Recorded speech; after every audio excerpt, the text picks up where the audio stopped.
Man, Okay, hello everybody, and welcome to Honey Badger Radio. My name is Brian. I'm here with Allison, and and Mike, who's yeah, there. bonus But Mike edition. He's yeah, Mike somewhere in is in here. he's in Yeah, the background. He's at the Badger Cave right now, can you actually hear him? and He spoke. He spoke. It's yeah, right here. You got to close. Yeah, Hi, I'm here and stuff. I hear him. Yeah, he's a and this is disembodied maintaining voice. frame 181. Trump says Tylenol bad for babies. Liberal women most affected. Mm-hmm. Where yeah, so I guess we're talking about this. It's a TikTok trend. Mm. Or at least it became a full TikTok trend. I don't know if we been to TikTok to see. I should go to Uh, TikTok. yeah, you should go to TikTok to confirm that it's a TikTok trend. Oh yeah, that's what I heard, but I'm pretty Okay. sure it Oh, is. So let's see. yeah. But I mean, even if it isn't a trend, we can look at the logic of these individuals and ponder the chasm in the human soul or something like that. And Void Cat can ponder with us. She can be the eyes staring into the void, from the void, into the void, from the void, into the void. Okay. And if we need more material, I also have a possible self-aware reflection from The Independent. I don't know if The What? Independent is well, I sent it to you. It's called Yeah, The How Independent. Viral Man-Hating Memes Went Too Far from The Independent. I don't know if The Independent is left-leaning or right-leaning or center or anything, but perhaps it's a recognition of some It's media. self-awareness. It's left leaning, most likely. No, Yeah, this I believe that the Independent is. okay. Um, So, but maybe it's a little bit of self-awareness in the nature of insulting half the voter base for 70 years. Okay. All right. So before we get into it, if you want to send a message, feed the badger. Just the tip, very best way to send us a tip, and with that tip, a message, because we get the full benefit of whatever funds you send, and you get the benefit of sending your message if you so choose to do that through something that isn't YouTube's comment enhancement system. And not only myself or Brian can respond now, also Mike, because Mike is lurking in the background listening to the proceedings. And if he finds something of interest to him, if he finds something relevant to his interest, he might pop in and comment. And if you ask him a question, he might pop in and comment. So feedthebadger.com/justthetip. And if you want to support the show, feedthebadger.com/support. We are running up on the end of the month, which is next Wednesday. So we got 1 week left and we got a fair ways to go. So if you would like to make sure we can bring you this delectable content from a very unique perspective, I'm realizing more unique by the day, go to feedthebadger.com/support and help us out. I have Twitter. I have a Twitter argument we could also talk about. Got lots of stuff we could potentially chat over, ruminate upon. Sure. Okay, so what are we going to start with? Okay, let's start with like the Tylenol nonsense. I don't know if we're going to even get how much can you say about this aside from saying that Trump announced that there has been a causal link between Tylenol consumption during pregnancy and autism. And of course, the internets went nuts. The left web went nuts. What are we calling it? The left web, the threat narrative political side went nuts because, of course, everything that Trump says, they have to do the exact opposite. Which, me looking at it from a situation of being Trump agnostic, I don't even know what that means, but you guys are essentially turning yourselves into idiots because of your antipathy towards this man. Okay. And then we find somebody compiled all of the outlets that showed that there may be a causal link between autism and pregnant women consuming Tylenol. They don't like, yeah. I'm sorry. Go ahead, Elsa. Do you think Trump did the research? He's just announcing the research. I think Trump was just, no, yeah, he didn't do the actual research. He just spoke on it. It was a press conference where Donald Trump and HHS Secretary Robert F. Kennedy Jr. announced federal actions to address the autism epidemic, including an FDA review of acetaminophen labeling. They cited studies. There are studies from 2024 JAMA review that suggests a link, maybe a weak one. And I think Trump said that. He didn't say for sure, definitely. He said there's a possibility, right? Between prenatal acetaminophen use and increased risks of autism or ADHD in children, urging pregnant women to avoid it. Because it came from this administration, women in particular flipped out everywhere, and they just started doing the opposite, like on purpose, to spite him. So okay, well, we can't say the exact numbers of women who did this. No, we don't. But we don't know that. Even if they didn't do it, there was still pushback. It's like saying, sure, only one guy killed Charlie Kirk, but tens of thousands of people were celebrating it. So there is like a side that has been chosen in this conversation. I watched some of the videos, and it looks like there are some women who are pretending to do it, but they're not doing it. But there also are probably like 10% of women that are actually doing it. And I mean, that sort of probably makes sense for, like the people online. They're just like, this will get me a lot of views. And so, again, it's just like, I don't know. I just think it's insane. I don't care if you're faking it or if you're just being critical or whatever, you're just yelling. I think it's insane because it's like he can't say anything without getting a reaction like this. Can we put Tylenol's tweet up and then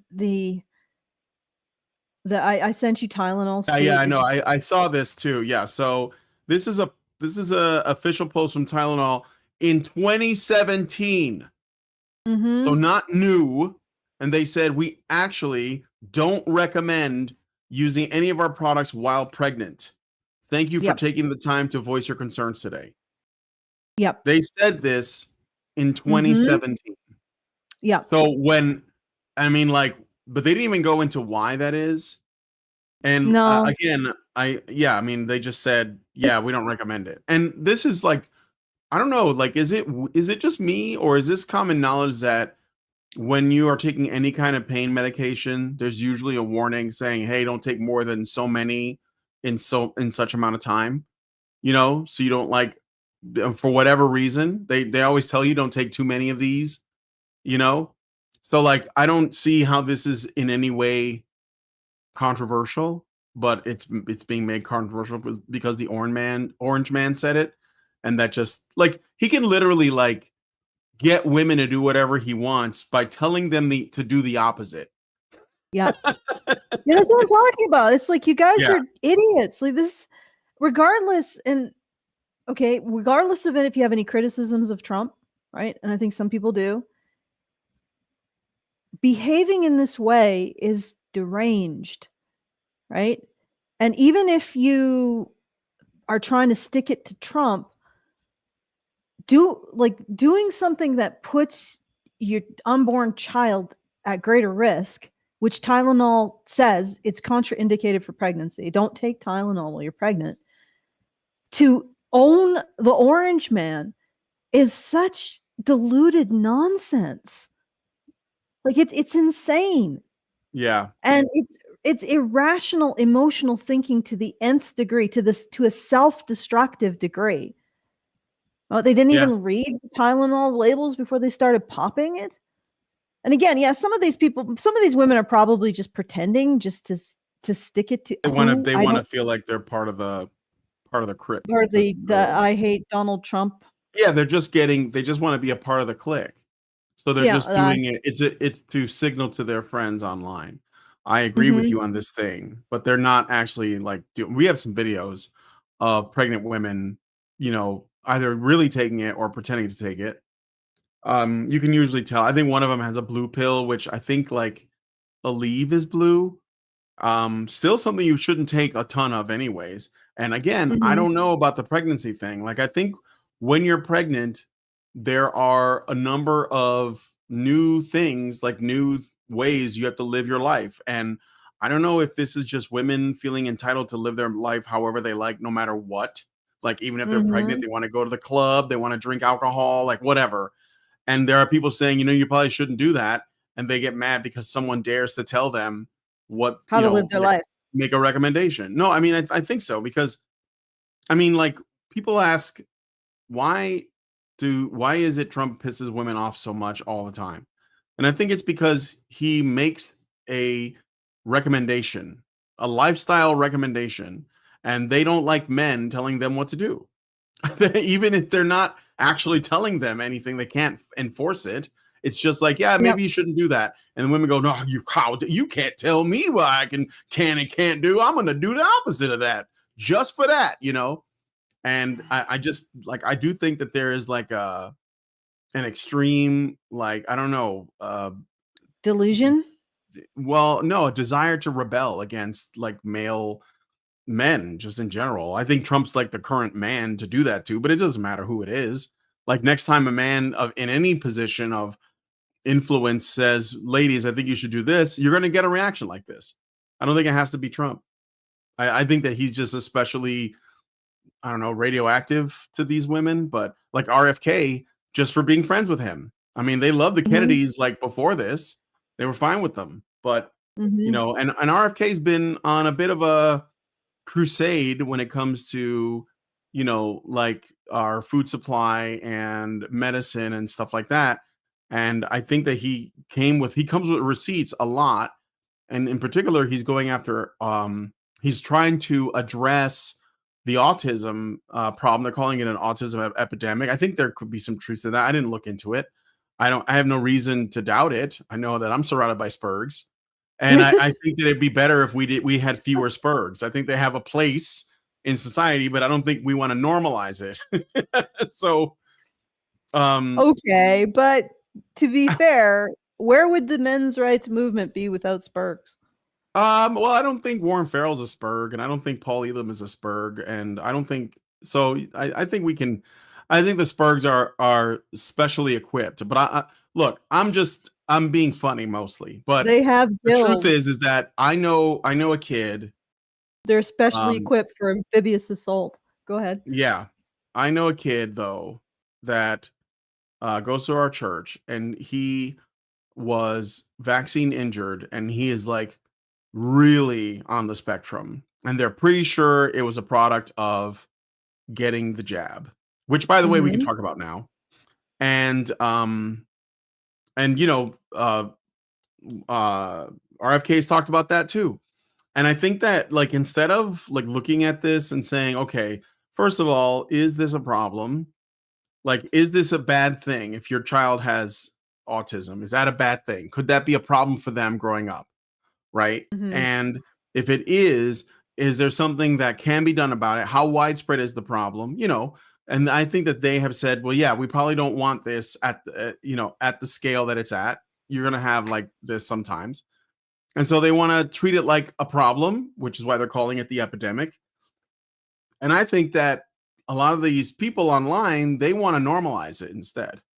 And they want to say, no, this is like, it's like another identity. It's like another identity. It's like being queer or trans or non-binary. I'm serious. It's another identity, and they want to normalize that identity. So I think that's another problem, because you have people that are trying to find solutions to what they think are problems, and you have people who say these are not problems. They should not be fixed, because that suggests that that people have problems that should be fixed, and we don't want that. Instead, what we want is to normalize it and make you embrace it, and then like build society to adapt itself to give those people comfort, right? So I don't know. I mean, I've seen. I don't think that's good in my mind. But to normalize dysfunction, and instead of like treating it as dysfunction, that doesn't mean you're mean to people. It doesn't mean that you alienate them. You understand that they have a problem. But like if a bunch of kids were coming out with Down syndrome, we would probably start asking questions, or we would try to normalize it. And then we just have like, 30% of the population has Down syndrome. And we're like, well, okay, well, how do we handle that? We also need to distinguish between Asperger's and autism, right? Well, I mean, they're specifically saying autism. Yeah, because autism is pretty severe. Most of the people who think they have autism just are on the Asperger's spectrum. And yeah. At the risk of, conflict of interest. I would like to advocate for those with Asperger's and perhaps the functionalness of the way that they think. And maybe it's just a way that it's a different way of approaching thinking, because I'm not calling honestly, for eugenics and to wipe out the Spurgs, Allison. They can exist. I'm talking about future generations of children who maybe, for whatever reason, because women are popping the pill or they're drinking or they're, whatever they're doing to their body because they don't actually consider what could affect their child. And they could be giving birth to children who are, let's say, operating at less than capacity for whatever reason. And that there's I'm just trying to avoid that. That's what I'm in favor of. I understand that. But on the other hand, I would argue that sometimes not, living in a series of how it makes you feel is not the greatest thing. Like what I've noticed is that people who aren't on the spectrum tend to prefer to feel good than understand the truth. Mm-hmm. I'm just pointing, and Yeah, I know that there is problems with people on the spectrum too. I mean, we can coexist. Of course we Okay, go can. ahead. And I'm not trying to make an ought. I think that right now we're just trying to figure out what the is before we get into the ought. And there are people like these women online that don't want us to arrive at an is. They just want to normalize based on their feelings. But maybe there's also a problem with seeing people who tend more towards logical or reasoned analysis or obsession with certain things as autistic might be a little exaggerated, perhaps. Yeah, I'm but the kid from my church can't communicate normally. Yeah. That's what I'm talking about. I'm not talking about kids that are nerdy or whatever, they're introverted nerdy, but and maybe they get obsessive over certain things. White and nerdy. Yeah, but I'm talking about people who, you wonder could their life have been better? Could they have lived a normal life? And again, to suggest there is such a thing as a normal life, that kind of gets people's, alarm bells going off. But I hate to tell you, there is such a thing as a normal life. Oh yeah, I'm sure there is. I'm just can we find out what causes borderline cluster B disorders? Yeah, I know. Well, that's another thing. That could be a whole other discussion that I think should also happen. Yes. I wouldn't look. I'm thinking the birth control pill has a lot to answer for. And that's my theory anyways. I don't know for sure, but I couldn't or cluster B could be a fatherlessness thing too. So when you combine the birth control pill with fatherlessness, you get, autists and histrionics. I just find that the people on the cluster B to be so much more difficult to deal with than people who are Aspergy, to be honest. Yeah, sure. And okay, but I mean, anyway, that's a discussion. This is insane. I don't think that Tylenol is going to make your kid Aspie.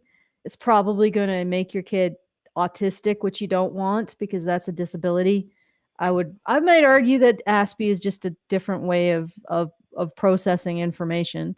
But I imagine that what they're talking about when they talk about don't take Tylenol when you're pregnant is that severe effects, severe effects, not just getting a child that's a little bit nerdy and really likes dinosaurs.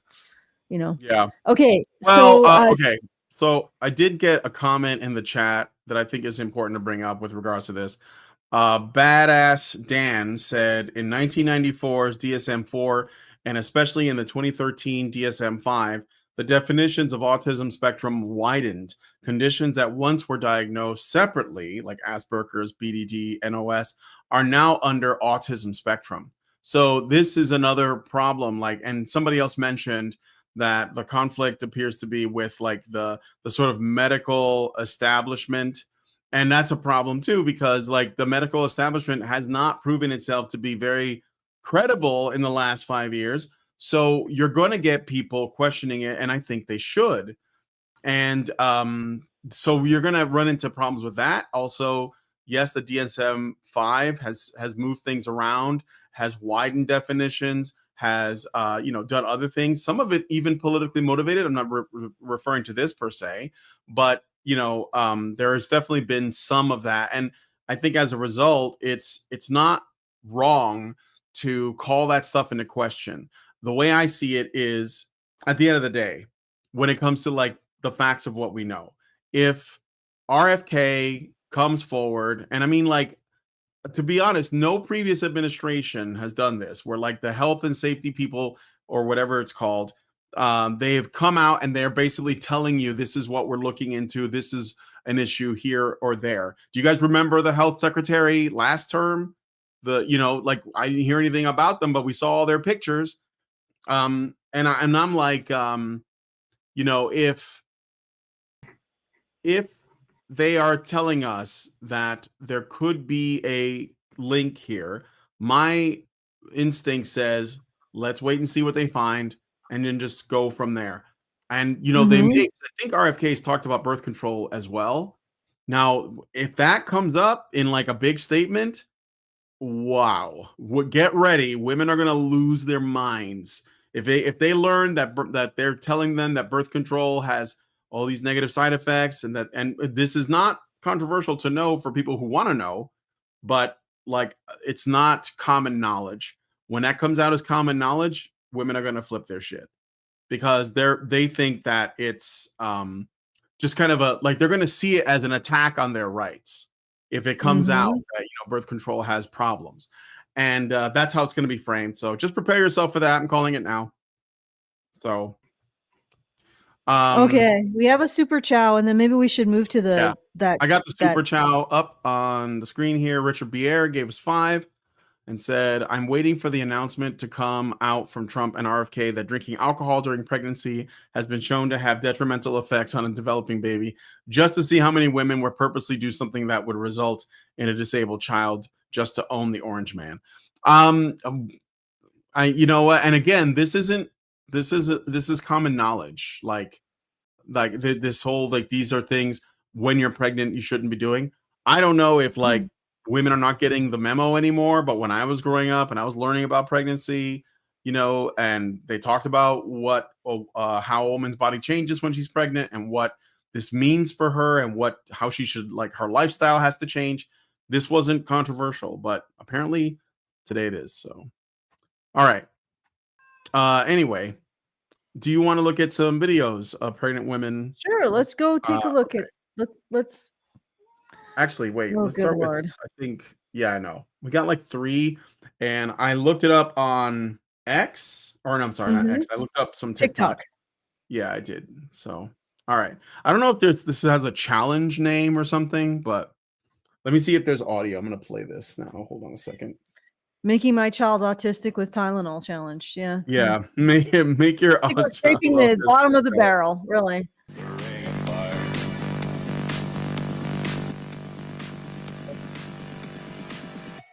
Well, first of all, but so you see, she's got a blue pill, so that might not be a Tylenol, because I think Tylenol is usually white or red and white if it's a capsule. So this is not real, maybe, but it's still like she is sort of like signaling to her friends. So exactly. So wait, are these women participating in eugenics? Well, I mean, reverse eugenics, I would believe.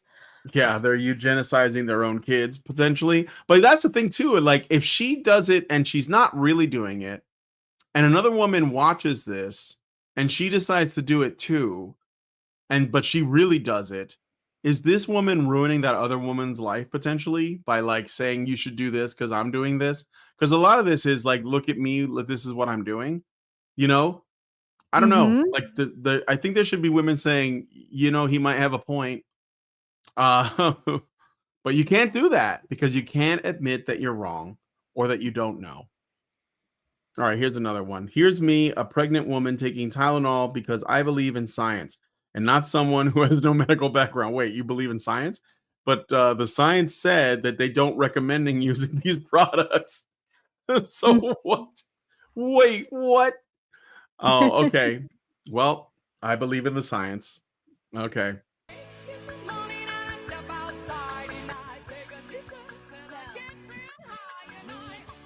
It's only 12 seconds, so hopefully the song won't get us dinged.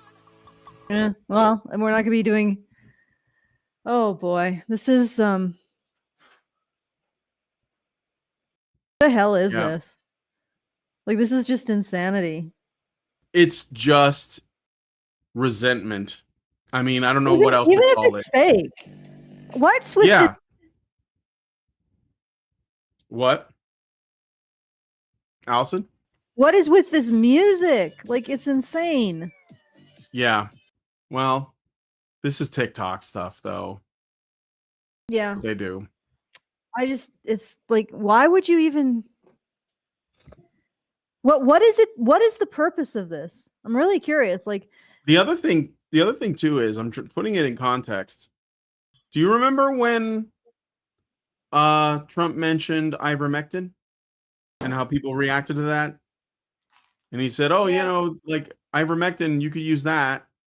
And people were like, "Horse paste, horse paste." And so I think that's what this is. He's right. That's the guy who recommended horse paste, even though it works. And Lindsay and I used it. oh boy, somebody mentions that the IRS searched the Horse web. dewormer. Now so will insurance companies. Yeah, congratulations, ladies. Yeah. Let's It's show publicly that you disregard the health of your child, and see if that actually impacts your insurance. Yep. Oh, good Lord. This is absolutely and again, what are they trying to say? Like, what are you trying to say with this? We are the good people You and actually agree with the good things like science. But if they actually read the Tylenol label, it would say not recommended for use during pregnancy. Yep. Right? But they want to stick it to the orange man. At this point, you guys are insane. Right? You are certifiably insane. Even if you're not doing it, you're insane. Like, this is just this. There's no excuse for this nonsense. Oh, but maybe there is. I don't know. Maybe we can divine one. All right. Do we want to let's did you want to finish watching this woman? This is apparently a surgeon who's this is another video, but I want to read this bit. This is Michelle Vu, MD. She does fertility medicine in New York. 28 weeks pregnant. You know what I'm gonna take some Tylenol with acetaminophen, and my baby won't have autism. Laughs. These people need to lose their medical licenses. Again, this woman is in fertility medicine. There's a 100% chance she will still be advising all of her patients to take Tylenol. 28 weeks pregnant. You know what I'm gonna and you're going to use your child as a prop in your little passion play against a man who honestly is not even, I don't know why they have such hatred for this guy, because he's not even particularly conservative. I did it, guys. You did it. Congratulations, you're an utter moron. Yeah. And also, this could be like child abuse. You don't use your child as a prop in your little passion play. Good Lord. Okay. Let's go to just some regular feminist shenanigans, because I'm feeling like these shenanigans are advanced shenanigans, you know, and I like to just step back, go on easy mode for a bit, read the article. Okay, we'll go back to the maybe article. we've gone too far with our misandry. All right, let me close these. But yeah, for the record, no, this is women signaling to other women about how great they are. That's all. Yeah. And there's a little bit of a suggested, like, you know, if you're one of the good ones, you'll participate in this. Like, it's like a bit of a social contagion. Yeah, so okay. What kind of articles does Olivia Petter usually write? Maybe we could look at her. Oh yeah, let's see. Corpus. Is that how you say it? Yeah, I'll look at her body of work. Body of work, CV. Yeah. Yeah. Bibliography. Olivia Petter is an award-winning. This is an English paper, I believe, The Independent. That's why her name is Petter. Sounds like some, you know, shit out of a Holly novel. Potter. Olivia Petter is an Well, she probably award-winning wants to journalist. be a writer. What? Yeah, that's what I've noticed. Like people who want to actually write stories often end up in journalism because they can't. Yeah. Because writing a story, writing a novel, even writing a short story requires a set of skills that they Yep. don't have. Like it's actually incredibly difficult. So they go into journalism instead because then they can be fiction writers and nobody fact checks them or nobody even checks them for veracity, right? See what I mean? It's easier to be a journalist and lie about reality because nobody's going to fact check you for veracity than be a novelist and have to construct a world that has the patina of truth. But they're still just constructing nonsense. Like, all right, let's keep. Sorry, right. I just wanted to put that out All there. right. Olivia Petter all is right. an award-winning journalist, author, and broadcaster based in London. She is the columnist at The Independent, or a columnist, and has also written for the Sunday Times, The Guardian, British Vogue, Stylist, and Grazia. Guardian. Yeah, she writes for The Guardian. That's what I'm saying. Yeah, definitely one of those. She hosted the Independent's chart-topping Millennial Love podcast, later renamed Love Lives, for 6 years. In 2023, she was named one of Forbes' 30 Under 30. She wrote her first book, Millennial Love, in 2021, which was followed by her debut novel, Gold Rush, in 2024. Both books Novel? were published by the Huh? I'm Yeah, going she to wrote look a at this novel. up. Debut Let's see how novel, good. Gold Rush. Olivia is represented by Emma Leong at Janklow and Nesbitt. No idea what that is. All right, so some of her articles. The Y2K look you hoped you'd never see again, and 5 more autumn trends. So it's like fashion stuff.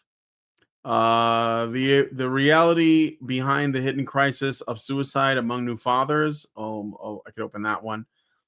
The unstoppable rise of invisible string theory. No idea what that means. Electrolytes are everywhere, but do they work? Leggings are officially uncool. I don't see anything like too egregious. Well, we could take a look at the rise of suicides among fathers. The reality behind. Yeah, and what we probably should do is crisis. click that and then go to the last paragraph to find the concluding statement. The summary, That's the usually conclusion. Yeah, that's usually where they put their conclusion. I was thinking of a synonym for conclusion that was a little more pointed. I think it's not the last thing because that's more like a follow. There's like a story. So she has like an anecdotal story that goes on for a while. So currently fathers are excluded from specialist prenatal mental health services in the UK. Perinatal, sorry. This is despite the fact that up to 13% of dads are thought to experience depression during pregnancy and early parenthood. And yet, the only nation recording the age of children at the time of parental suicide is Wales. Meanwhile, maternal mortality is recorded nationally. Hence, the 1001 Critical Days Foundation has awarded a £1 million grant to Home Start with the aim of nationally rolling out its Dad Matters program. It supports new fathers through one-to-one confidential support, as well as group services designed to help dads understand their role in early childhood development and build bonds with their babies while maintaining their mental health. Men struggle to talk about their mental health anyway, but when they're having a baby, a lot of them think they must look after their partner and not be selfish. Men don't struggle. Men don't struggle talking about their mental health. Men who suicide have contacted service providers. They just haven't received the help they need. Simple as that. Women receive the help they need. Men don't. Men go on to kill themselves. The end. Has nothing to do with men struggling or failing or toxic masculinity. It's just the help isn't there for them. And I mean, I've been going into a deep dive on why the help isn't available for them. And I found very explicitly that in Australia, abused men are held to a higher evidentiary standard than abused women, and they are subject to something I'm calling sudden death, which means if their abuser does a false counterclaim, the man is now the abuser. So when you're dealing with a system with that level of antipathy and stigma and bias against you, and that system, and then men are failed by that system, and then they're blamed as having not opened up, or they're toxically masculine. That's why they're not reporting their domestic violence. No, they're not reporting their domestic violence because feminists have made it more difficult for them to see justice. And that's across the board with all kinds of services, services from psychology, and that are completely tailored to women. Well, allegedly, I'm not sure how much they actually help women, but they are tailored against recognizing men as being as legitimately living their lives, not failing, but actually, that they have coping skills. Instead, they focus on this idea that toxic masculinity leaves them bereft of coping skills and makes them more likely to, and it's all a bunch of, fundamentally, it is a bunch of stigma and bias against men. All of it. All of these services are saturated in it, which is why when men speak out, they don't get help. They speak out, but they don't get help. And then they go on to suicide, and these institutions, that instead of doing some serious self-examination, what do they say? Well, they should have spoke out more. Oh, so if a suicidal man speaks out 7 times to the services that are supposed to help him, he should have spoken out 8 times. And then his suicide wouldn't be his own fault. Is that it? It's like, anyway, so I'm just putting that out there. Again, this is not as bad as it could be, but still, it is turning the finger back on men for not being served by services that explicitly say they don't want to serve men. Okay. Mm-hmm. So it's not bad, but it's not the worst out there. I got one worse that she wrote. Oh. Mm-hmm. I don't know if this could be its own show, but misogynistic chat rooms, bogus science, and rape myths. What exactly happens in the manosphere? And of course, this is linked to adolescence because they have to. So adolescence was created in order for the media to start this conversation. Huh? There went all of my charity for this woman. Yep. Of course. And boy. Yeah. Okay. Bogus science and rape myths. What are the rape myths, I wonder, that men get raped? Oh, right. It's the UK. They don't recognize that men can get raped by women there. What are the okay? We shouldn't go into this. This is a freaking black hole. Maybe if we have time after the other one, let's look at what we said we would look at. Stick to the script. All right. Let's get back to the script. Okay. So, how viral man-hating memes went too far. And I think that the tone, I'm going to predict the tone of this is not so much that we shouldn't do this, but rather we're doing it and it's starting to we're starting to get some backlash. And so maybe we should contain the optics so that we can attract men back because we're losing them and we need to keep them on the plantation. That's what I'm thinking, but let's see. The internet has always hated women. The first sentence. Okay. All right. Well, what? Charity is now negative. The internet has always hated women. How long is this read? It's kind of long. Oh, good Lord. What did I set us up for? I don't know. You don't look at these things. Well, look, if it goes, you can look at the paragraphs and see what the... Let's just, I will keep my mouth shut. Okay. Just read a paragraph, stop. And I will just sit here and I'll just read 2 paragraphs and then if there's something to talk about, we'll talk about it. Otherwise, I'll just keep going, okay? Misogyny thrives in spaces where the propensity for anonymity is high and any kind of accountability is low. Now, though, it seems that the internet also hates men, particularly the ones who date women. If you're looking for evidence, just spend a few minutes in a single straight woman's social media algorithm. One quick look at mine, and I'm inundated with clips and memes that take #men are trash to another sharper tooth frontier. I hate when energy drinks are marketed towards men, reads one meme on Instagram. What could they possibly need energy for? Telling lies? On X, Twitter, a post states, getting your heart broken by a non-committal man with a slutty mustache is like losing chess to a dog. Hey, I take offense to that. Another reads, one cool thing about dating men in your 20s is that you get to experience motherhood. What? Is that anti-male? One cool Yeah, thing about they're dating, saying that because they they're have to boys, raise. right? They're Yeah, boys, they're right? boys, right? Okay, I get it. And presumably they're older than them too. Interesting.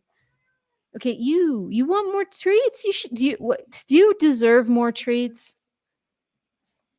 I'm gonna squish you. Okay. All right, go it's ahead, okay. Brian. Let's keep. So okay, Ignore the cat. not okay. So despite the fact that the internet has always hated women is kind of bullshit. The acknowledgement that there's a lot of man hatred online is promising, I guess. I don't know. We'll see where it goes. Then there's the litany of parody TikTok videos and Instagram reels reinforcing the same deeply hetero-fatalistic message about modern dating. Hetero-fatalistic. There's that term again. Didn't we do something on that? I mean, why wouldn't you just call it anti-natalist or something? In this one, or anti-relationships, I don't know. In this one, a man pretending to be talking to his therapist says he has an inclination to cheat on his girlfriend, but is worried about her finding out in case it hurts his reputation. Men in therapy, probably, reads the caption. Several other clips feature videos of women walking, all with the same overlaid text. Don't let the fact that you're attracted to men stop you from hating them. Then there's a viral TikTok featuring Steve Carell from The Office with the caption, dating men, is it easy? No. Do I like it? No, I don't. But do I do it? Yeah, I do. As tongue-in-cheek as it may be, the ubiquity of rhetoric like this online isn't necessarily something to take so lightly. All of it sends the same, rather depressing message to women about what it's like to date men today, which is basically horrible. What a Social surprise. media has created a space where extreme voices are amplified, and content that ridicules or diminishes men often spreads rapidly because it provokes strong emotional reactions, explains Lauren Kren, relationship coach and host of the podcast Masculine and Feminine Dynamics. All right, go ahead. Okay, so she's acknowledging the existence of this. I would point out that I've actually started to use Grok to analyze some of the profiles of the women that I argue with. And in particular, I asked Grok, how much is this person's Twitter feed devoted to men? Yes. And Grok says 80, usually comes back with like 80 to 95%. So these women are completely centered on men. And these women who hate men are completely centered on men. And then I asked Grok, what are the mental health implications of spending so much time talking about and ruminating over something that you hate and you think you're a victim of? And Grok comes back with, not good. And then I asked, okay, so but with a caveat, if they use that for positive advocacy, apparently that results in good mental health outcomes. So I asked, what's the difference? What is the difference in behavior between people who talk about things that they find problematic and have better mental health outcomes and those that don't? And Grok comes back with emotional dwelling. If you are dwelling in your negative emotions in regards to these topics, and rather than pursuing proactive strategies like information exchange, analysis, and taking action in the real world, or doing things that are proactive, having goals, taking action. And I say, well, Grok, analyze their Twitter profiles for taking action versus emotional rumination. Which are they doing? And Grok comes back with emotional rumination. And so it's like, this is encouraging women to pursue destroying their own mental health.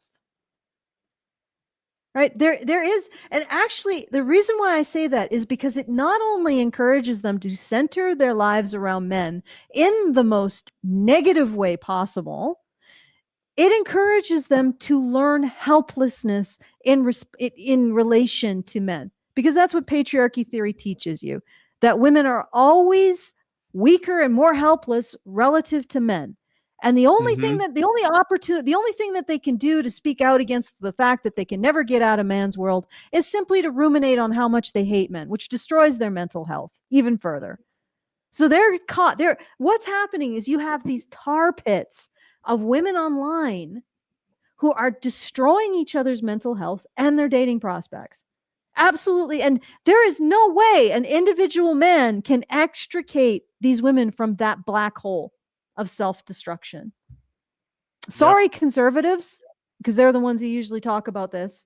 There's no way. We got to fix it at its root. And that means we got to stop allowing this stuff to be promoted, or somehow we have to shame it. We got to figure out some way of reducing its scope if we want to solve this sickness that has gripped women.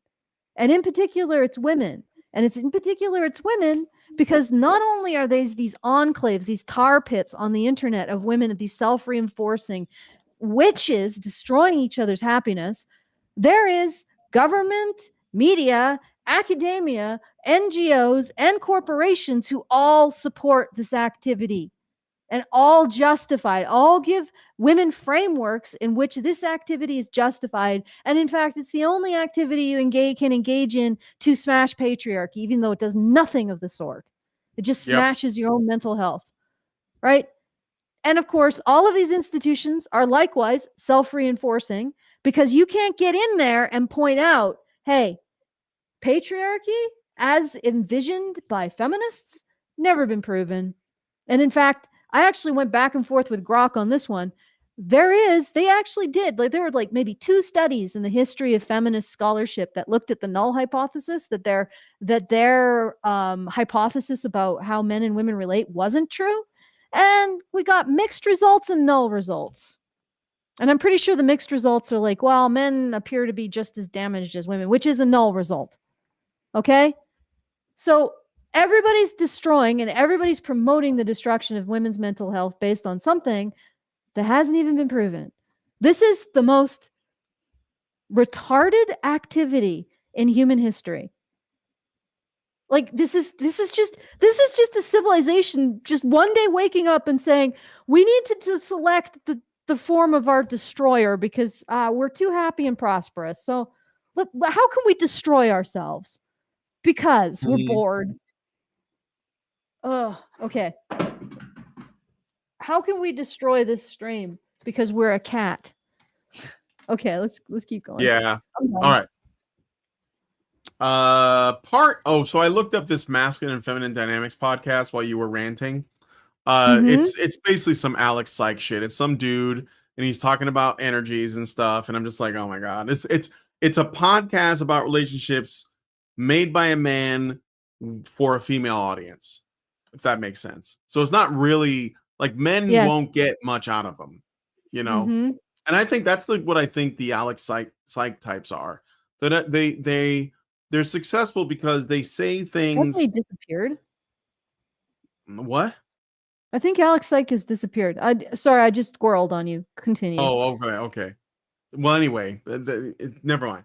Let me move on. Part of this is about understanding how the internet works. Nuance and moderation just don't click. Instead, the algorithms reward outrage, which often means divisive content that clearly sits on one side of a debate. That way, it's likely to attract an engaged and ideally impassioned audience who will fervently comment and like to their heart's delight. Black and white statements require less introspection, whereas the truth is always more nuanced, says Kren. Nuanced. Saying all men are bad is easier than saying, I have been hurt by someone with damaging traits. My heart is afraid to open again, yet I know there are still good men out there. Yeah, but would you give that same courtesy to the supposed internet that hates women that you said right in your first sentence? Yes. Would you extend that? Yeah. No. Of course not. That's not to say there isn't truth to what's being said. In the dating space, Kren has seen a major rise in the number of women publicly voicing anger, resentment, or dismissal toward men as a group, but not just toward specific behaviors. What was once limited to small communities or private conversations is now broadcast and consumed on a mass scale. And it has even become fashionable in some circles to speak about men in ways that would never be tolerated if directed at women. He adds. Fashionable. That's always been like there Yeah, have that's always cool. been circles like that where it would be yeah, and then they wonder why men are just checking out. Mm-hmm. Okay. But is all this mere empty misandrist rage? Ah, she used the word. She used the word misandrist. But is this all, or is all this mere empty misandrist rage designed to keep us staring at our screens or helping the next aspiring Love Island star go viral? Or is there a very real and important truth underneath it all? Certainly among my single female friends, at least, there seems to be a sense of camaraderie that comes from exchanging these kinds of memes and reels.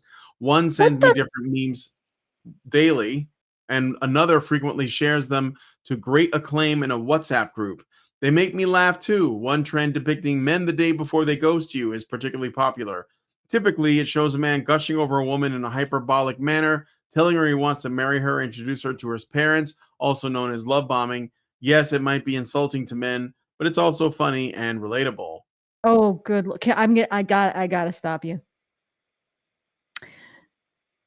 You are creating friendships around shitting on another group of people. That's what this is. That is despicable. Right? And again, she says it's not just calling men out on their behavior. Now it's just shitting on men. Right? Just outright shitting on men. And I get like these, when I get in contact with women who are part of these kind of circles, they always say, oh, you shit on women. No. I say that women will rise to the standards that they're held to, and they're not held to any standards when it comes to men. That's just a plain observation. And this is the response. This is the result. Women think it's okay to have relationships that revolve around shitting on men. Like, that's okay. I mean, isn't this what we condemn incels for? Even though I don't really necessarily see that. Incels are just I think incels want people to acknowledge that women desire certain things in men, that they don't have those things. It's not necessarily their fault that they don't. And just be honest. And the fact is that people refuse to do that because they feel like it insults women, which I guess it does. So incels become angrier and angrier. Actually, they get more and more depressed because they just don't want to be gaslighted by normies. That's it. But here we have women who specifically are making friendships around shitting on the opposite sex. But that's okay. There's a deeper truth. I like to see it. Because from where I'm sitting, you're just appalling human beings. Okay. Yeah. And look, there are men who will ghost women and stuff, but then like what kind of men are they? Like why are you like if you find this relatable, then what kind of men are you dating? That's what not to shit on those men, but I'm just saying, like, is it like a small number of men who have basically a lot of options, so they're okay with ghosting you because there's another chick they like more?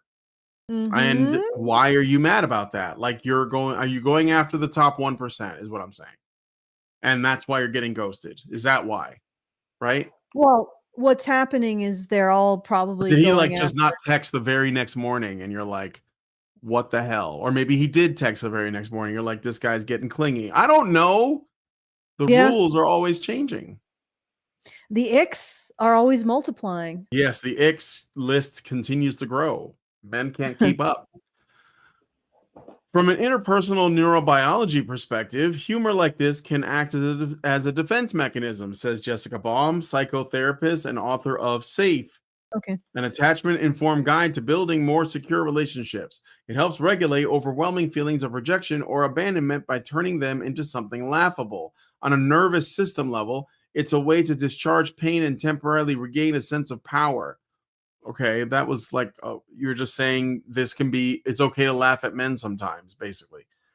In this sense, engaging with this content could be perceived as a net positive. If it makes you feel better about a disheartening dating scenario, who are we to judge? There is a fine line, If though. If this humor shitting becomes what? if shitting on men makes you feel better, it's okay. Yeah, maybe it's Okay. good for your brain. There is a fine line, though. If this humor becomes the dominant narrative, it reinforces a protective stance rather than opening us up to deeper, more vulnerable connection. And vulnerability is the very thing our nervous system requires to feel safe in a relationship, explains No. Baum. Okay, let me tell you this, guys. Don't even try to extricate a woman from one of these tar pits. Just leave them alone. Just leave them alone, because you are in more danger than they could ever conceive of. I honestly, I always felt bad about saying this to men, but these women are undateable. They are undateable and they are dangerous. Avoid them completely. Take a look at her her social media history. If she's in one of these tar pits, which you can easily find, just ask Grok. She's on Twitter. What is the total content of her?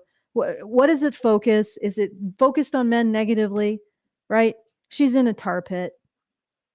There's no way of getting her out. And unfortunately, the government empowers women to be extremely dangerous to men. Okay, I'm going to use the thing that's on my mind now because I've been arguing it for the last 3 days. ANROS, which is the feminist DV organization in Australia, which has the greatest amount of any organization, feminist or otherwise, on Australia's domestic violence law and policy.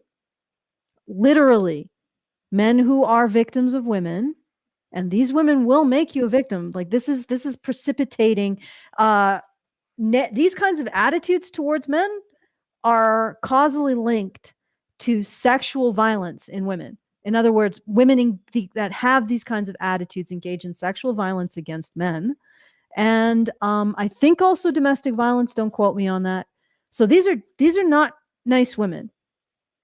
And if they get you in their clutches, you can expect some violence. And then when you are tired of it, you can expect more violence. And if you're in Australia and most likely in everywhere in the West, if you go to the authorities, you have to show that she is engaging in coercive control and violent behavior to a far higher standard than she has to control. And this is something that men need to know. You are not protected when you're in a relationship with a violent, sexually or physically violent or emotionally violent woman. You are not protected. You will have to be able to prove your case to a far higher standard. And here's the kicker. If she decides to make a false accusation against you, you're done. You're cooked. It's over. You are the abuser and you lose your rights. Do not go anywhere near women like this, right? You guys need to start looking at her social media history. If you see crap like this, run. Ghost. No wonder these women are ghosting. I'm sure there's some men out there who've realized this. They're like, oh, I'm going to take her home to my mom. Looks at her social media, block. like really. And that's exactly what men should be doing with women like this.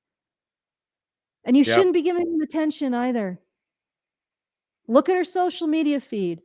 Get Grok to do an analysis. This is probably the best. At this point, this is probably the best way for a man to protect himself. Ask Grok how much of her social media presence is talking about men in the negative. If you get results like 85, 90%, run. Right? Okay?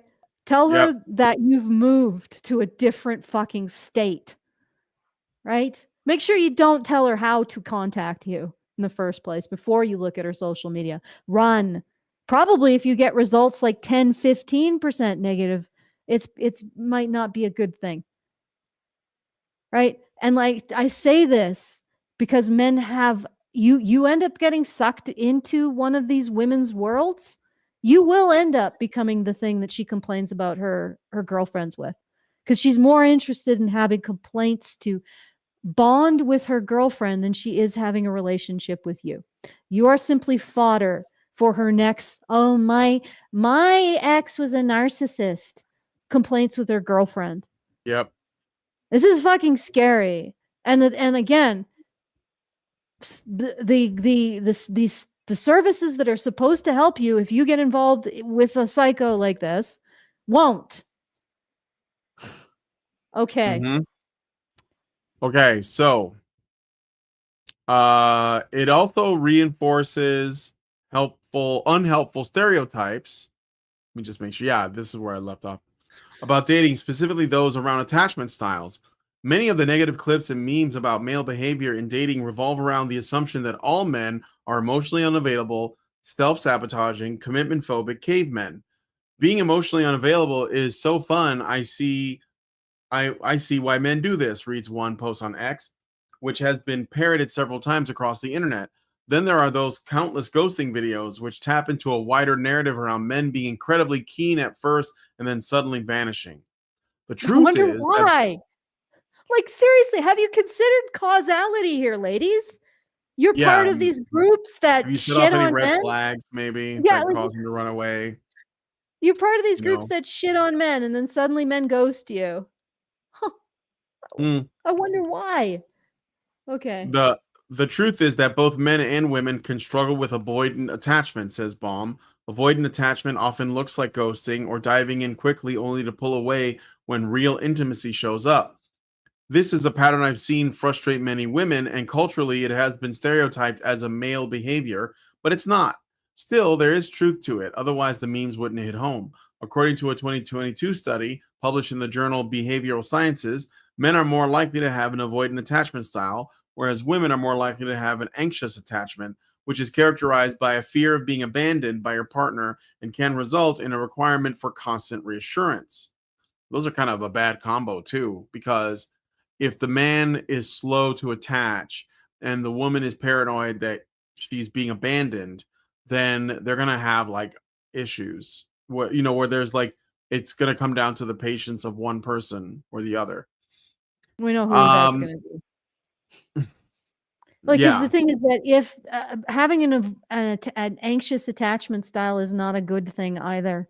So all hmm this study has shown is that men and women have different things that different types of shit they need to stow. But yeah, of course, different it's just types of men dysfunction. in these groups. It's just men who have a problem, men who need to change, men who are wrong, men who are shit, men who don't know how to love. Okay. Yeah. But there are exceptions, and leaning too heavily into stereotypes will prevent us from seeing them. Because ultimately, all this is harming men and women. For women, it's a case of getting trapped in a cycle of negativity that means we go looking for trouble where there might be none.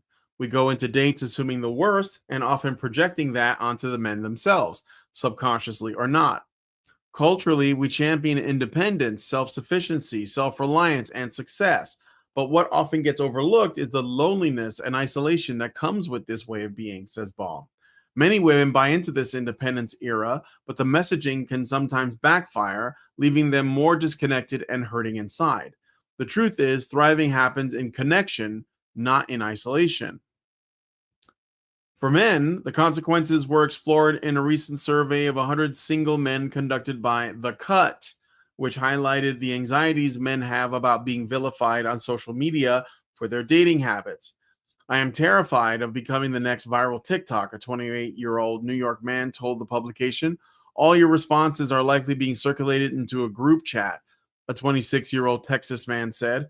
Many also pointed to West Elm Caleb, the man who became persona non grata on TikTok for allegedly ghosting several women in New York. West Elm Caleb, did we cover Yeah, that? we talked about it briefly. Yeah, I kind of remember that. Okay. Well, look, there is an acknowledgement that men go through it too, so that's kind of Mm, surprising. Kind of. Yeah. Is there assigning responsibility and blame to women for putting men through this? Let's Doesn't see. look like it. Well, It's a let's- yeah, both. It's two both wrongs equals sides. a who cares. That's what it sounds. Well, not really But who it's cares, not but it's not really a wrong, because no. again, we're starting from the premise that women have an anxious attachment style, men have an avoidant attachment style, but only one of them is wrong. No, they're both wrong. Start right from the start. Both have problems they have to overcome. Women are adding to their anxious attachment style, getting into these tar pits and violating their relationships with men by turning them into fodder for rumination and constructing these disturbing friendships with other women, right? That is a massive violation of men. So we start from, men and women have things to overcome, neither of which is particularly worse. We add in a massive violation by women to the male partners, the men that they're dating, and somehow we get two wrongs. No, there was no two wrongs. Men have done nothing. They've done nothing. They have their problems. Women have their problems. And then women add to their problems this monstrosity, this monster from the id. Okay. Mm-hmm. All right. It is concerning on many levels, says Kren, of the proliferation of this kind of content online. It harms men because it normalizes a narrative that they are inherently unworthy, untrustworthy, or disposable. And it harms women because it breeds cynicism and makes it harder to approach relationships with an open heart. It also creates a divisive dating culture built on fear, resentment, and in some cases, rage bait. And When it's entirely misandry is driven by women. normalized, huh? And it's entirely driven by women. Yeah. They're going to When say, men are instigating it by having avoidant attachment styles or whatever. No, they're not instigating shit. Right? They're both men and women have their problems. You are taking men's problem and using it to justify doing something that is a violation of others. yeah. Somebody having an avoidant attachment style just has an issue in their relationships. You are using that as an excuse. Women are using that as an excuse to engage in this toxicity. Okay. I don't see men using women's anxious attachment style to engage in this kind of toxicity. Yeah, I see what you mean. Maybe, When maybe. I don't know. yeah, I haven't seen it, but when misandry is normalized, men often either shut down and withdraw from dating, or they respond with equal hostility. Both reactions fuel the cycle of separation and leave little space for authentic intimacy and Yeah, but trust to their grow. reactions. But there is something interesting in this statement that I think is important to point out. She said, I'll read this again. When misandry is normalized, which I think it is, I mean, I think it has been for a while. Beyond normalized. Yeah, it's beyond normalized. It's incentivized, and if you don't engage in it, you are bashed as a woman. Yeah, you're a pick-me. When misandry is normalized, men often either shut down and withdraw from dating, or they respond with equal hostility. So there is a problem they are seeing now.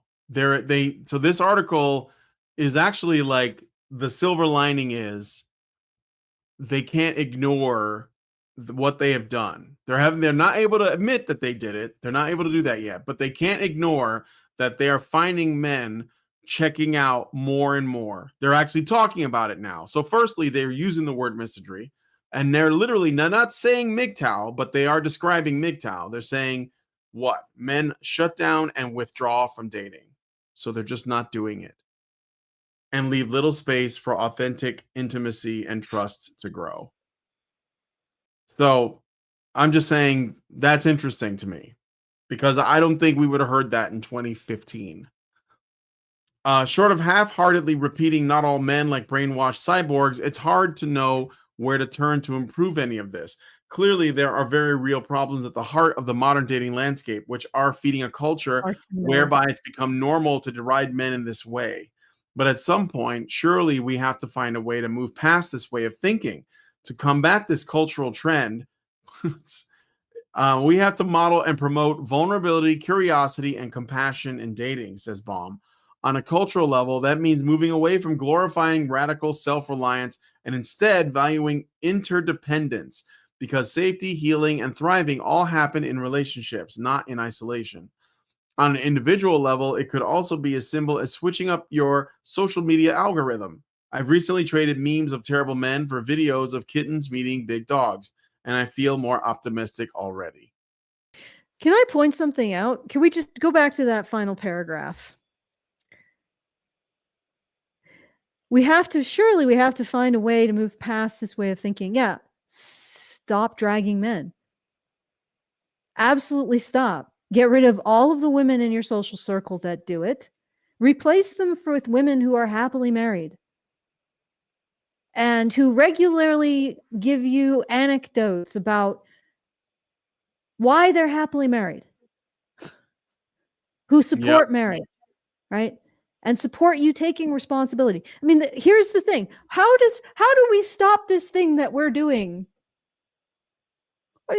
Brian, how do I stop this? This thing that I'm doing, how do I stop it? Tell me how to do it. How do I stop it? That's how you stop it. You stop doing it. Like, did you see that? We need to moving away from glorifying radical self. Why don't you say the words, lady?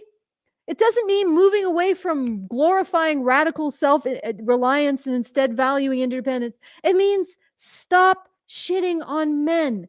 Stop engaging in misandry.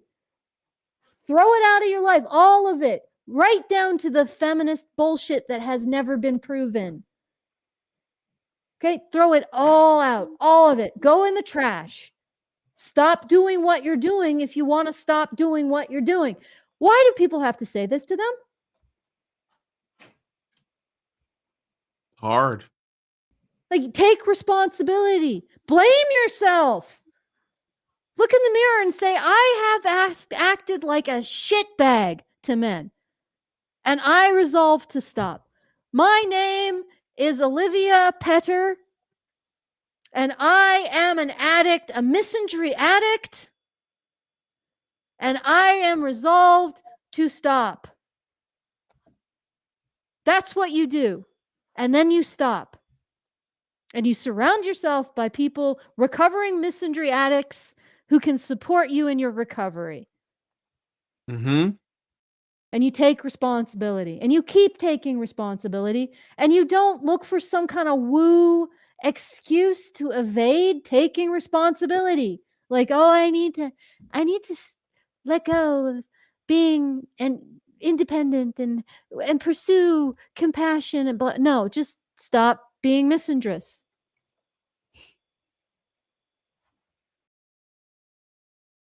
That's the start. Step one. Yeah. Rule zero. All that. Rule zero. Okay. Yeah.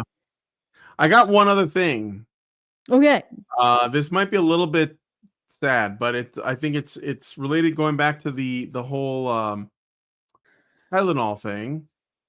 So I want to show you guys this video. It's like 3 minutes long, but we need to have a serious talk, and this isn't going to be one of my funny videos because I don't think this shit is funny at all anymore, and you people need to cut it out. Cut it out. I just watched a video from Nicole Sorrento on her Instagram about a husband who contacted her at 4 a.m. this morning. Do you know why? Because his wife, pregnant wife, who's 23 to 25 weeks pregnant, wanted to prove that Tylenol doesn't cause autism. Guess where she is? She's in a hospital on a ventilator with liver failure, and they said she's not going to survive. Okay?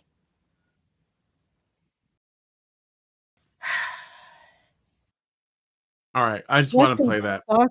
If this is true, what the fuck is wrong with women? I mean, it is a possibility. Here's the original video, the source video. Oh my fucking God. Mm-hmm. So it's about, it's going to be 6 a.m. finally. And for those of you who don't follow me on Twitter, I recommend that you do. I got a call, a very frantic call at 4 o'clock in the morning from a husband whose wife is now dying of liver failure on a ventilator in an ICU because she was trying to prove that Tylenol doesn't cause autism. How much did she eat? What Trump said on the news. What? What is, like, if this is true, ladies, do you have brains? Or do you just have sponges that keep your skulls up? Like, what is this? I mean, and it's possible that I mean, honestly, I think this is quite the elaborate ruse if it isn't. But no, like, keep going. Let's hear what this All right, woman I'll has play to the say. rest of it. Yeah. That's a Harvard study. Now, whether or not you believe the Harvard study or not is not. Yeah, it was a Harvard study that said this. So it wasn't like they pulled it out of their ass. It wasn't like Trump did the study. No, Trump didn't do the study. Harvard did it. But You should his do what he name is should do. attached. So He it should must be bad. He should start reporting on these studies, but he should wear like a lab coat in a lab with like a flask. Like a stethoscope and one of those mirror things on his head. You know, those doctors don't wear that anymore, but you know, those mirror things. Oh, but it's like the art of it, you know. Yeah, I get it. Yeah, you need to this. know either that or like, you know, goggles and like rubber gloves, like yeah, kind of like Nazi scientist. Like, I don't know, but I think they'd have like studded leather. No, okay, that's no, just the pull-up gloves and the white coat with the buttons on one side and the goggles. That's like, and the wild hair. Nazi mad scientist look. Yeah. The issue is that she's somewhere between 23 to 25 weeks and she overdosed on Tylenol. And she's going to die. She's not going to come off that ventilator. He took the whole phone number from somebody. What? She took the whole bottle. Yeah, she wanted to dunk on the orange man. She wanted to dunk harder than all the other women. So. Okay. All right, keep going. Somebody gave it to him. I mean, guys, it's early in the morning. I'm still in Hello Kitty sweatpants in my gym trying to work out. And she's going to die. It's going to be, let me tell you something about Tylenol overdosing and death. Is that if you aren't administered the antidote, it is a very slow and painful death, okay? Because Tylenol, as well as Benadryl and aspirin, are the three most common OTCs that people will typically try to unalive themselves with, so I don't get censored. But now people are just taking massive amounts of Tylenol to prove Trump wrong. I mean, weren't these the same people who put Harvard and Fauci and the pillars of science on a pedestal? And now they refuse to believe it. Like, I don't believe it either. But I'm also not going to go overdose on Tylenol either. And it's just so sad because he has to make the choice of them going and trying to emergency deliver this baby. And the baby may not survive. The baby's going to spend a long time in the NICU. Hopefully the baby will survive. And remember, guys, preemies have complications even if they do survive. I didn't ask him if he had more children. So, I mean, let's say this woman they have more children. They lost their mother.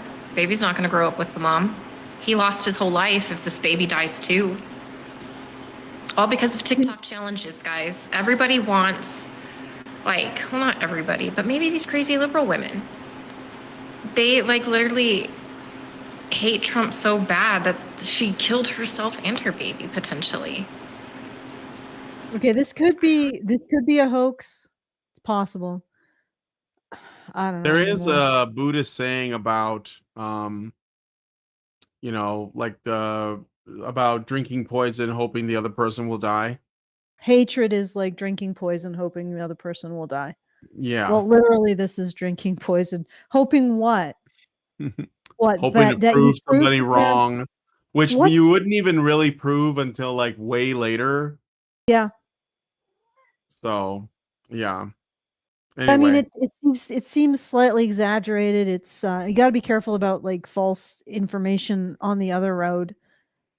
But yeah. we'll see what the people in the chat say. Um, Yes, Trump did say that there may be a relation, so it's on overaction. Yes, it's a huge overreaction. And I hope all of yeah, those he women were didn't just say it's for pretending. sure anything. He said that and again, he was reporting on a Harvard study with RFK. It wasn't him. He was just the messenger.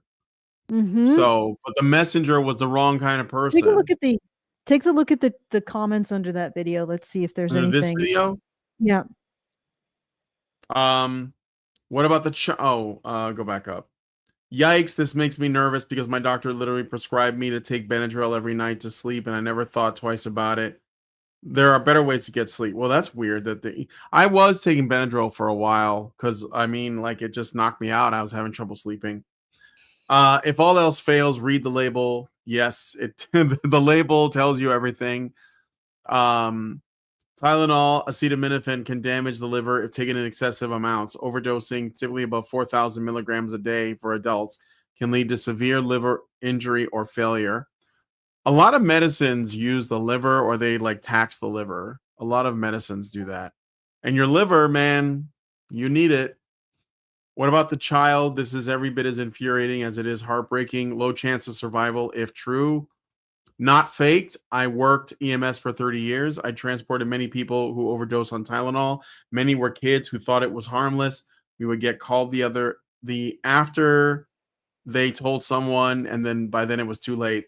They always ended up in ICU with liver damage, and many died. So sad. She is Okay. correct. You might, huh?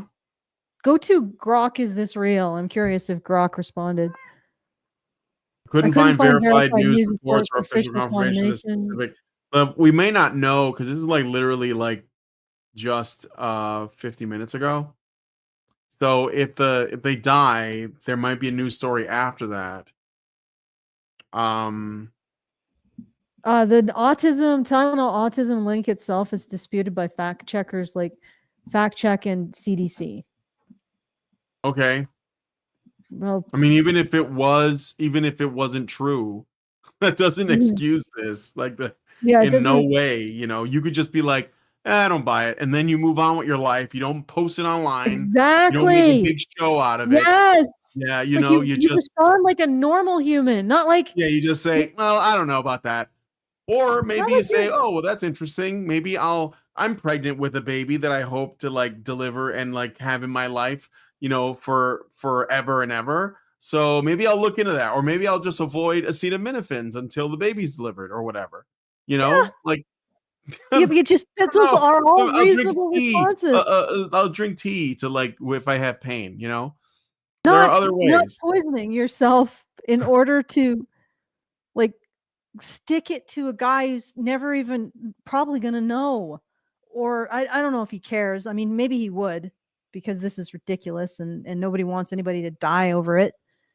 But it's like Yeah, I mean this could be a lie, but I think that can definitely kill you. So yes. the idea that it can happen, I think is true. Whether or not it actually did happen, we don't know. So we may have to wait. But anyway, I just thought I would share that.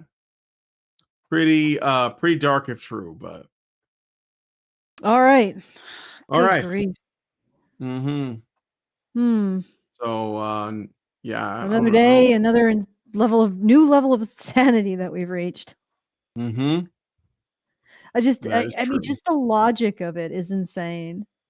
Just get on with your life. Just if you don't believe it, don't believe it. You don't have to believe it. But don't not believe it to the degree that you believe doing the opposite is good. Yeah. They're I reacting. wouldn't blame TikTok challenges for this. I don't think the existence of challenges is the problem. I think it's people actually like responding to them, and specifically, I mean women. Well, it's working yourself into a state where you think that this makes sense because you don't like a guy. Yeah. That's ridiculous. You got to step back and start asking yourself if your emotions are serving you. Like, okay. All right. So, I guess I'll take a look and see if there's anything caught in the voles. The voles, The you know. voles. Yeah, it'd be Yeah. nice. Yeah, just take a look. And while I'm doing that, if you want to send us a message, feedthebadger.com/just the tip. Put them in quickly. I might be able to catch them and push them through the voles. And if you want to support the show, feedthebadger.com/support. I don't know if you have any final thoughts. It looks like Mike was not at all intrigued by anything that we talked about. So Yeah, it's okay. It's not for everybody. no, it's not. It's more female insanity. Like it's Yeah. just they are in that place where they become hypnotized by their own emotions. And I actually find that article to be hilarious because she's asking, how do we stop this thing that we're doing? You stop doing it. Okay? Yep. You learn to control your emotions and choose a better action. Right? You are addicted to this particular emotional feeling of rumination and companionship with your sisters, except you're engaging in destroying each other's mental health and reproductive prospects. Mm-hmm. And it's like people don't want to talk about how there is a female instinct to destroy other women's reproductive prospects. Like if you ever watch like Meerkat Manor, the female meerkats would compete over that. Women are like that too. There's an instinct to destroy other women's reproductive prospects. So you're sitting there and what you're giving each other is the feeling of destroying each other. Yeah. While bonding over hating on men. That is so fucking sick and disturbing. And the only way you stop it is by stopping it, by choosing to stop it. But of course, women have this tendency to see themselves more in terms of how things impact them and the emotions they get out of them than the taking the actions to prove their lives. And Grok actually showed that when it analyzed those feminists I was arguing with for emotional rumination versus positive action taking and found nope, more emotional rumination. Women are prone to that, which is why they seem to get hypnotized by their own emotions into doing stupid things like taking a contraindicated substance like Tylenol during pregnancy to supposedly stick it to the orange man. There is no logical analysis that makes that make sense. It only makes sense as if they're chasing the dragon of their own self-righteous emotions. Well, good luck with you because that is some seriously self-destructive behavior. And if you keep chasing that dragon, there ain't going to be much self left that hasn't been destructed. Okay, I'm going to do another refresh. Oh, guys, Okay, if you want to I got a super chat in the meantime. Xerax gave us 5 and says, I think this just shows how irresponsible Trump is with his power. He could be telling people not to get married and have kids to increase birth rates. I don't know if those people should be having kids, though. Well, they're obviously not going to be. Yeah, they're no, yeah. But I get your joke, Xerax. Mm-hmm.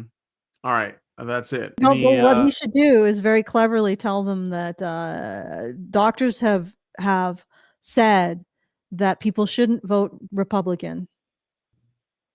Yeah, or he could say, you know what? I hate men now. We should all hate men now and see what women do. Oh, we could look at Olivia Petty's novel.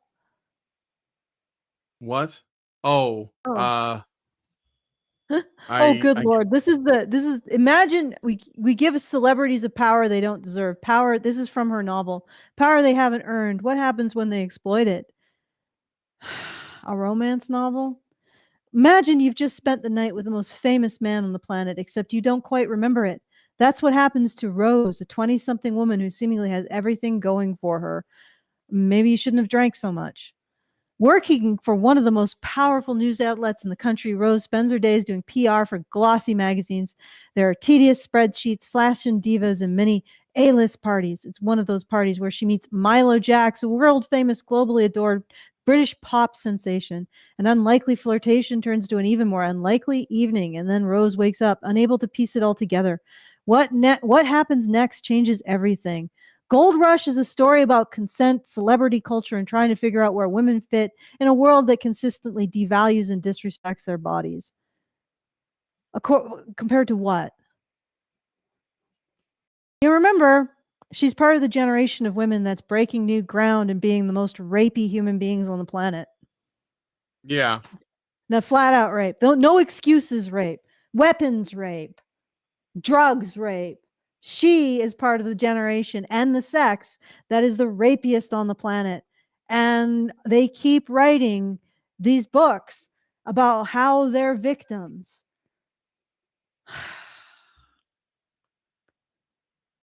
Okay, I'm good. Yeah. I'm not good, but I'm good. You know what I mean? Okay. No, yeah. I know what you mean. Okay. All right. All right.